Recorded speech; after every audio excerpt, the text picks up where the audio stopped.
دوستو، دنیا کی آبادی کا 83% یعنی 83% حصہ مختلف مذاہب سے تعلق رکھنے والے لوگوں پر مشتمل ہے۔ ان مذاہب میں جوڈیزم، کرسچینٹی، اسلام، بدھ ازم اور ہندو مت جیسے بڑے مذاہب شامل ہیں۔ یہ مذاہب نمایاں روحانی روایات کے حامل ہیں، جبکہ دوسرے چھوٹے یا بڑے اور کم معروف مذاہب کو مذہب کی فہرست میں شامل نہیں کیا جاتا، بلکہ انہیں کوئی فلسفہ، ثقافت یا ملکی روایت ہی سمجھا جاتا ہے۔ یہودیت یعنی جوڈیزم، یہودیت دراصل میں یہودی لوگوں کے ذریعے سے پھیلنے والا ایک توحید پسندانہ مذہب ہے، یعنی اس مذہب میں ایک بھگوان یعنی ایک خدا کے ہونے پر زور دیا گیا اور اس کی پیروی ایک نسلی اور مذہبی قوم بنی اسرائیل اور یہودوا کے تاریخی لوگوں سے ہوئی۔ اس کی ابتدا آج سے 4000 سال پہلے مشرق وسطیٰ یعنی مڈل ایسٹ میں ہوئی۔ اس کے ماننے والوں کو بھی ایک طویل عرصے سے دوسرے غالب مذہبوں کا سامنا رہا ہے، جیسا کہ رومن امپائر نے جب ہیکل سلیمانی یعنی یہودیوں کے مرکز مسجد اقصی کو تباہ کر دیا تھا اور یہودیت کو بکھیر دیا تھا، تو کافی عرصے کے بعد یہودی قوم دوبارہ سر اٹھانے لگی، اور یہ مذہب آج بھی سب سے زیادہ دکھایا جانے والا اور وسیع پیمانے پر چلائے جانے والے مذاہب میں سے ایک مذہب ہے۔ دوستو، اس کے بعد آنے والا مذہب عیسائیت ہے، یعنی کرسچینٹی۔ عیسائیت بھی ایک توحید پرست مذہب ہے، یعنی عیسائیت میں بھی ایک بھگوان، ایک خدا کے وجود پر زور دیا گیا ہے، جس کی ابتدا یسوع مسیح یعنی حضرت عیسیٰ علیہ السلام سے ہوئی۔ عیسائیت کی ابتدا 30 سے 50 کی دہائی میں حضرت عیسیٰ کی تعلیمات پر مبنی یہودیت ہی کے مذہبی انداز پر نکلی، یعنی عیسائیت کو ماننے والے لوگ بھی یہودیت ہی پیروکار تھے، لیکن عیسائیت نے یہودیت کے بہت سے من گھڑت سماجی، ثقافتی اور مذہبی اقداروں کو یکسر مسترد کر دیا۔ لیکن وقت کے ساتھ ساتھ عیسائیت کی اصلی روح زائل ہوتی گئی، اور یوں رومن امپائر کے مختلف ادوار میں اس کے بادشاہوں نے عیسائیت کو اپنا ریاستی مذہب بنا لیا۔ یوں عیسائی اپنے اصلی مذہب عیسائیت کو چھوڑ کر اپنے خود ساختہ ریاستی مذہب کا شکار ہو گئے۔ دوستو، اس کے بعد تیسرے نمبر پر آنے والا سب سے بڑا مذہب اسلام ہے۔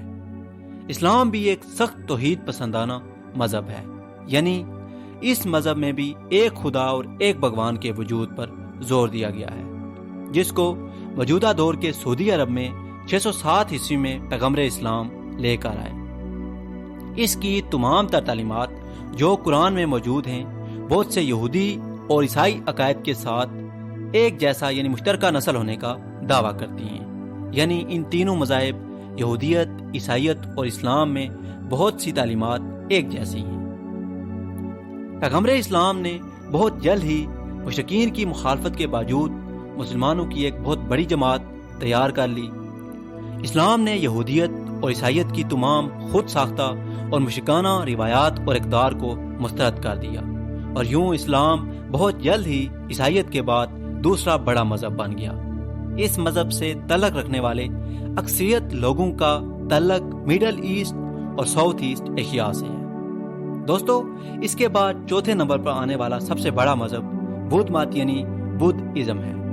بدھ مت ایک مذہبی روایت کا حامل مذہب ہے، جس کا آغاز گوتم بدھ نے قبل مسیح یعنی حضرت عیسیٰ علیہ السلام سے پہلے کیا۔ اس مذہب کے ماننے والوں کو بہت سی ویدک روایتوں کی طرف راغب کیا گیا۔ بدھسٹوں نے صدیوں سے ہندوؤں اور اجمبو کو یعنی مختلف عقائد سے تعلق رکھنے والے لوگوں کو ملا کر ایک جیسی روایات اور عقائد پیدا کیے۔ قرون وسطیٰ کے دور میں متعدد طاقتور رہنماؤں کی حمایت حاصل کرتے ہوئے بدھ ازم نے بھی بہت ترقی حاصل کی، اور آج صرف چین کے اندر بدھ مت 200 ملین پیروکاروں کے ساتھ دنیا کا چوتھا سب سے بڑا مذہب ہے۔ اس کے بعد پانچویں نمبر پر آنے والا سب سے بڑا مذہب ہندو ازم ہے، اور ہندو ازم کی آغاز قبل مسیح میں ہوئی، یعنی اس مذہب کو بھی ویدک عقائد کی ابتدا کے سبب دنیا کا قدیم ترین مذہب مانا جاتا ہے، اور اس کی دلچسپ بات یہ ہے کہ اس کا کوئی بانی نہیں ہے، اور یہ بہت سی ہندوستانی مذہبی روایات کا گٹھ جوڑ ہے۔ قرون وسطیٰ کے دور کے بعد ایک بہت بڑی تبدیلی دیکھنے کے بعد یہ مذہب جین مت اور بدھ مت میں ڈل کر تقریباً ختم ہو گیا تھا، لیکن اس کے بعد دوبارہ یہ بر صغیر میں غلبہ پا کر 1.12 یعنی 1.12 ملین پیروکاروں کے ساتھ دنیا کے بڑے مذاہب میں شامل ہے۔ تاہم اس مذہب کے بہت کم پیروکار اسے دنیا کا تیسرا بڑا مذہب مانتے ہیں۔